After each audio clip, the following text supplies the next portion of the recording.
In 1937, a pilot vanished over the Pacific. No body. No plane.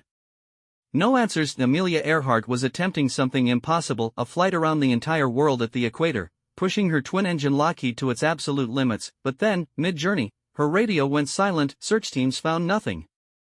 Decades later, investigators discovered clues on a remote island: bones, aircraft parts, and a woman's shoe. Was it her, or is the ocean still hiding the truth? America's rockets were touching space, the edge of everything we know. And Japanese scientists were watching closely. But what they said next shocked the entire aerospace community. It started in the late 1950s. America was in a race. Not just against Russia, but against time itself. NASA needed rockets that could break through the atmosphere and survive the journey back. Engineers worked day and night. Metal alloys were tested. Fuel mixtures were perfected.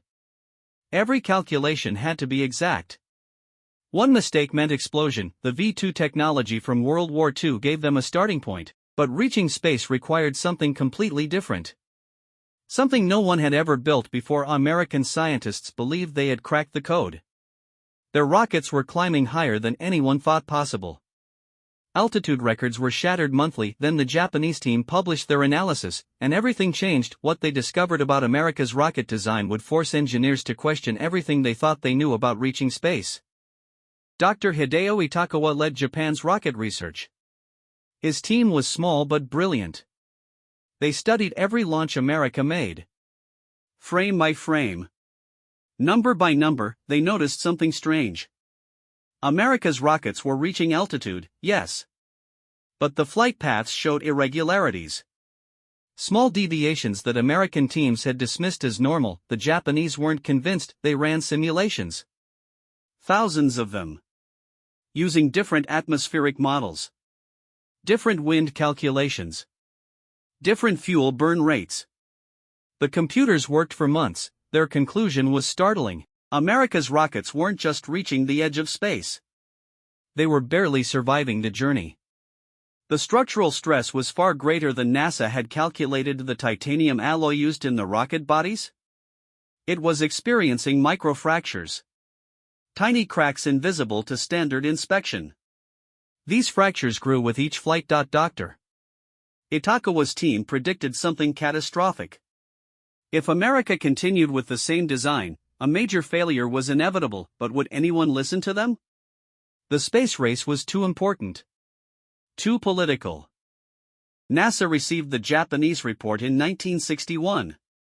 Most engineers ignored it. America was ahead in the space race. Why would they need advice from Japan? But one engineer didn't ignore it. His name was Thomas Bergman. He worked in structural analysis. And the Japanese findings bothered him deeply. Bergman requested permission to inspect returned rocket components. Permission denied. Too expensive. Too time-consuming. The launch schedule couldn't be delayed. So he did something unauthorized. He accessed archived rocket parts from a military storage facility. Parts that were supposed to be destroyed. He examined them under high-powered microscopes. What he found terrified him.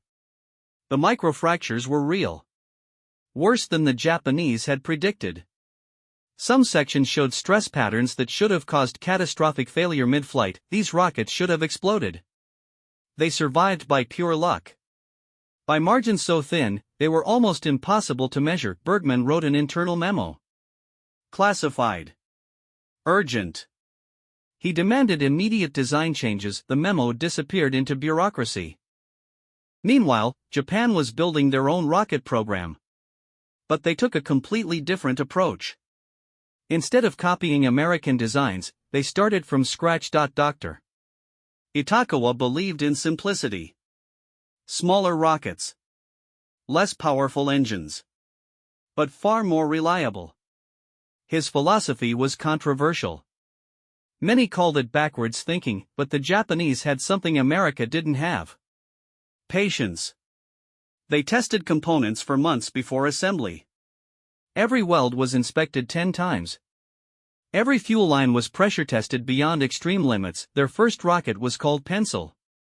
It was tiny. just 23 centimeters long.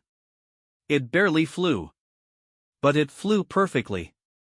Every system worked exactly as designed. They scaled up slowly. Pencil became baby. Baby became Kappa. Each rocket slightly larger. Each one more capable. But always reliable. American engineers heard about this approach. Some laughed. Some were curious. A few were worried. What if the Japanese method was actually superior? What if America's rush to space was building rockets that couldn't be trusted? By 1963, the concerns couldn't be ignored anymore. Several American rockets had experienced anomalies during launch. Vibrations that shouldn't exist. Temperature spikes in fuel unexplained chambers. Guidance systems acting erratically. NASA formed a secret committee. Their mission? Investigate whether the Japanese warnings had merit. The committee included Bergman. Finally, someone was listening. They examined 3 years of launch data. Telemetry from dozens of flights. The patterns were undeniable. Stress accumulation was occurring exactly where the Japanese predicted, but here's where it gets interesting. The committee discovered something the Japanese hadn't mentioned. America's rocket fuel mixture was creating harmonic vibrations. These vibrations matched the natural frequency of the titanium alloy. This meant every flight was essentially shaking the rocket apart from the inside. Like an opera singer shattering glass with the right note, the realization hit hard. America had been incredibly lucky. Any rocket could fail at any moment. Emergency redesigns began immediately, but they had to be done in secret. The redesign process was massive. Engineers had to fix the problem without admitting there was a problem. The space race reputation depended on appearing flawless. New alloy compositions were tested. Chromium was added to the titanium mix. Vibration dampeners were installed in fuel lines. Flight computer software was rewritten to adjust for harmonic frequencies. Japan continued sharing data. Quietly. Through academic channels. Their research papers contained solutions disguised as theoretical proposals. NASA engineers read between the lines. Dr. Itokawa never publicly claimed credit. He never said "we warned you." That wasn't his style. His goal was advancing space exploration, not winning arguments. By 1965, American rockets were fundamentally different machines. Safer. More reliable. Better engineered. The failure rate dropped dramatically, but the public never knew how close disaster had been. Classified documents stayed classified. The Japanese contribution remained hidden in technical journals that few people read. History books credit American ingenuity. And that's partly true.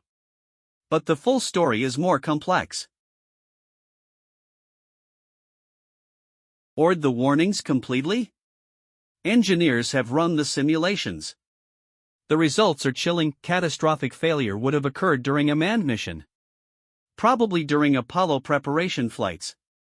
The rocket would have disintegrated at high altitude. What would have happened if NASA had ignored? No chance of survival for the crew. The space program would have been delayed by years. Maybe decades. Public support would have collapsed. Funding would have dried up. The moon landing might never have happened, all because of invisible cracks in metal. All because harmonic vibrations weren't understood. All because the rush to beat Russia almost caused preventable tragedy. The Japanese approach, slow, methodical, obsessively careful, saved American lives. But cooperation between nations during the Cold War was politically impossible to acknowledge. So the story stayed buried. Classified reports. Restricted archives. Known only to a few dozen engineers who signed non-disclosure agreements. Even today, most space historians don't know the full truth. The documents are still partially redacted. Dr. Itokawa passed away in 1999. He received honors in Japan but remained largely unknown in America. Few people realized his research had helped save the Apollo program. In 2010, some documents were finally declassified. Space historians began piecing together the real story.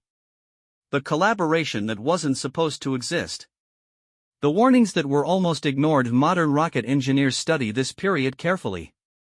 It teaches a crucial lesson. Pride can be deadly. Listening can save lives. And sometimes the best ideas come from unexpected places. Japan's space program never became as large as America's. But their contribution was invaluable. Their patient methodology influenced rocket design worldwide. Today, every space agency uses some version of the testing protocols Dr. Itakawa pioneered. NASA includes his principles in their engineering training programs. The edge of space is still dangerous. Rockets still push physical limits. But they're safer now because one team of Japanese scientists asked the right questions, and because a few American engineers had the courage to listen. The 1937 disappearance remains aviation's greatest unsolved mystery. Earhart and navigator Fred Noonan vanished near Howland Island during their world flight attempt. Search and rescue missions found nothing in the Pacific Ocean. Decades later, clues emerged. Crash theories multiplied. Expeditions in 2025 continue searching for her lost plane. The timeline is documented. The facts are clear, but the final moments? Still missing. Will we ever solve what happened on that last flight?